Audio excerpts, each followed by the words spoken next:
Welcome back, everybody. Okay, today we're going to talk about the type of material used for shoes. So material shoe types.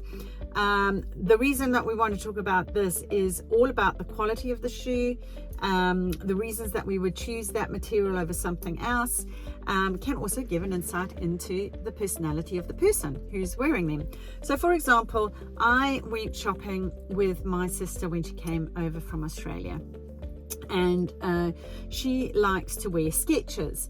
And the reason that she likes to wear Skechers, and I'm not personally promoting this brand, I don't get any form of endorsement or anything, so I just wanted to let you know, this is just her personal preference, is that I happen to notice that the shoe type that she actually likes is like, it's a sort of a cotton with elastic kind of bracing around it.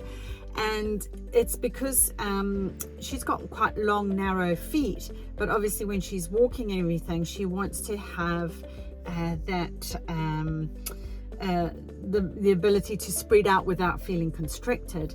And she says they just like wearing slippers. Okay, whereas for me, and then when you turned it upside down though, she actually, this was an interesting point that she brought up, that the pair that she bought, because of its good rubber sole, it bent really easily. But there were lots of deep grooves, like there were lots of, in the sole, there were literally big grooves like this to make it more flexible. However, she lives near a lot of farmland. So when she goes for her walks, it actually picks up a lot of the stones inside these grooves. Doesn't become very flexible, not so comfortable after that. So the practicality of that particular shoe is relevant if you're walking obviously on tar or on concrete, pavements that don't have little stones and gravel and things that can get stuck in there.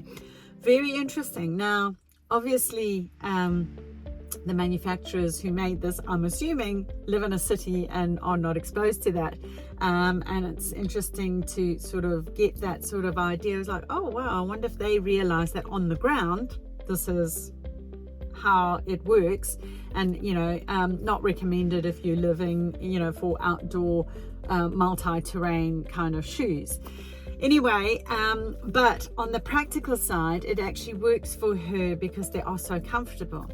Now, if you think about all the different types of shoes as well, like materials, you get the expensive leathers that are soft, durable, and long-lasting. Those tend to be the more expensive ones, you know, the boots, the men's shoes. Sometimes they're hard and stiff, sometimes they're soft and flexible. So start paying attention to that as well. Like there's some people who like that more constrained, smart look. You know, we don't want to be soft and floppy when we're trying to be a smart boss at work, for example. So, you know, your shoes might represent that when you're wearing them, or somebody else's might. It was not uncommon. I went to a hotel the other day, and I noticed that the concierge is very well presented, and they got very smart suits on with their little labels, and they're very smart, highly polished, very confined, flat men's shoes that are shiny and not a hair out of place. So it suits the environment that they're actually working in, and it gives you an idea. Like, for example, in that instance, that immediately tells me that they're comfortable in an environment where there's structure, where there's good representation. How they present themselves is really important. How they fit in is important to them. They might have to do that in order to get paid, so you don't know. There wasn't the two gentlemen that I'm thinking of, they were very comfortable in that they liked the way that they carried themselves, the way that they presented themselves. It was all very in sync with who they actually were. So there's a good chance, if we were thinking about it, that they could well be a 5 or a 6 in the Enneagram. And as I've mentioned to you before, if the Enneagrams will give you an insight into what who falls into what kind of categories. It gives you an insight immediately before you've even started talking to someone. Oh wow, there's a possibility that they could be like this. Now, just because they're presented like that doesn't mean that they necessarily are that way. Sometimes they're that way because they have to be that way, because of their job, because of their culture, because of their environment, because of their family, church environment, whatever it is that's going on for them. But you can sense that discomfort. You can see where they're not 100% in that zone. So, for example, these two gentlemen, particularly the one, is very comfortable in that. That is just him down to a T. He likes to play that role. He takes pride in that, and he oozes that kind of structure and that need for control. So there is that other side of it as well, is that they could also be in the control category.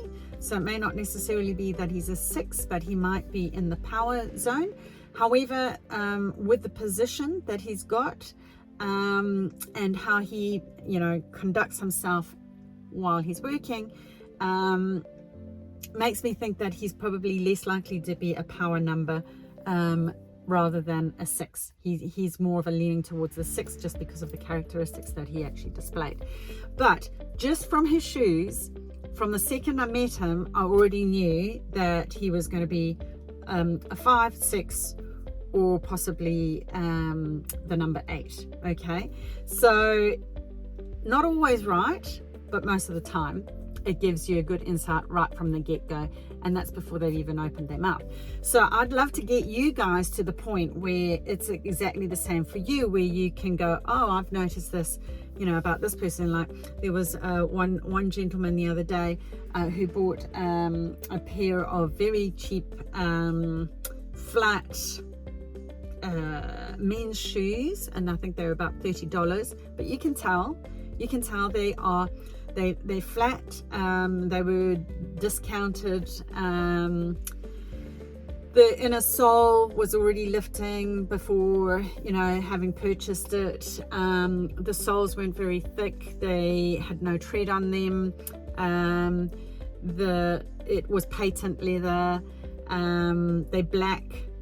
They might last a few months.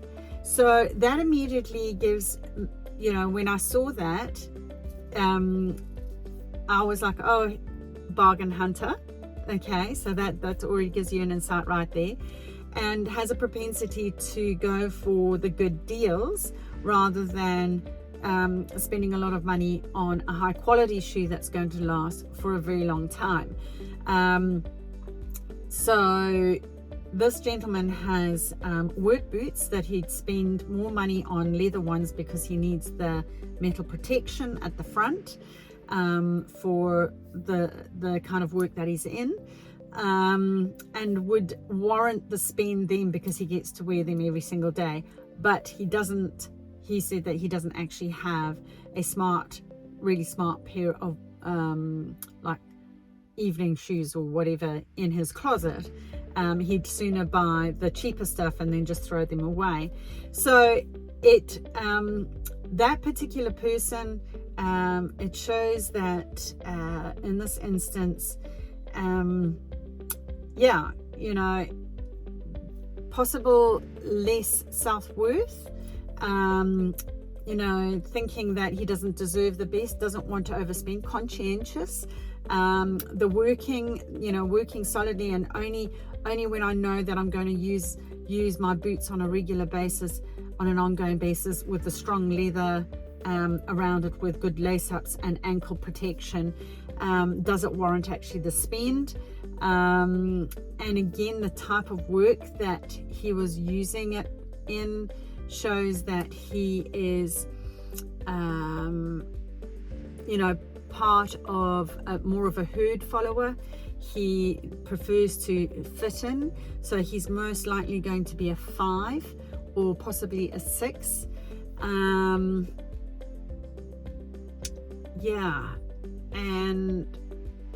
that he settles for, in all cases his shoes are typically black, so he likes it to fit in with what he's actually wearing, so it can be used across many outfits. Like, he doesn't have a lot of variety, so that tells you that there's a chance that, you know, he likes sameness with exception. And this is something that I will be talking about at some stage with you guys, is like how we like to be a little bit different. There's 3 different types, and I'll go into that maybe in one of my next few videos, so that you've got some sort of idea.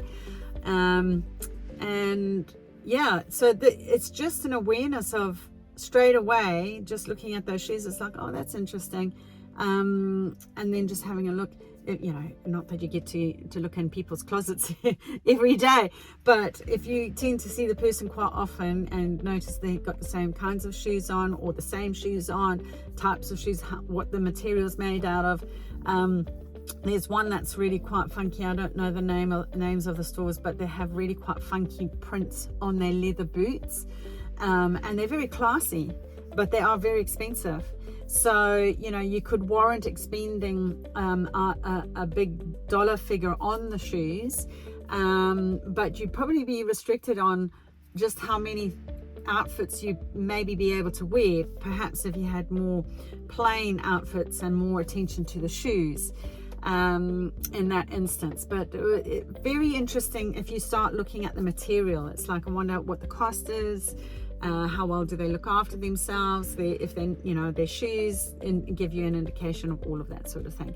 So I hope you found that useful. Isn't it interesting? I find all of this stuff very interesting. It's like, you know, who would have thought that you can find out all of this just by your shoes? You know, that wow, does that give away so much about who I am as a person, just from the shoes that I wear? Well, it's a starting point. I mean, you can't always you won't get the full fandango, but it will be a good starting point for you to, you know, to move out from, to branch out from. And when you get clear about what it is for you and what your shoes are and why you're wearing them, it gives you insight about yourselves. And you know, when you start going, oh, you know, I've never thought of it like that. Oh yes, I do. I've never questioned that. Why do I wear that? And when you start doing that, it brings the why to your world, and then the wisdom, the wisdom to your world of how you actually operate, and how you landed up walking in the shoes that you're in, being on the right path. This is the way you want to actually go, which is what this is all about. It's like, you know, to become enlightened, you have to know what is working for you, what isn't working for you, and how to change it. And this is what this is all about. So I hope you found that useful. If you did, please thumbs up, you know, like, subscribe, and hop over to the Facebook page, and let's get chatting, and look forward to it. Thank you so much. Have a wonderful day today. Wonderful day today. Namaste.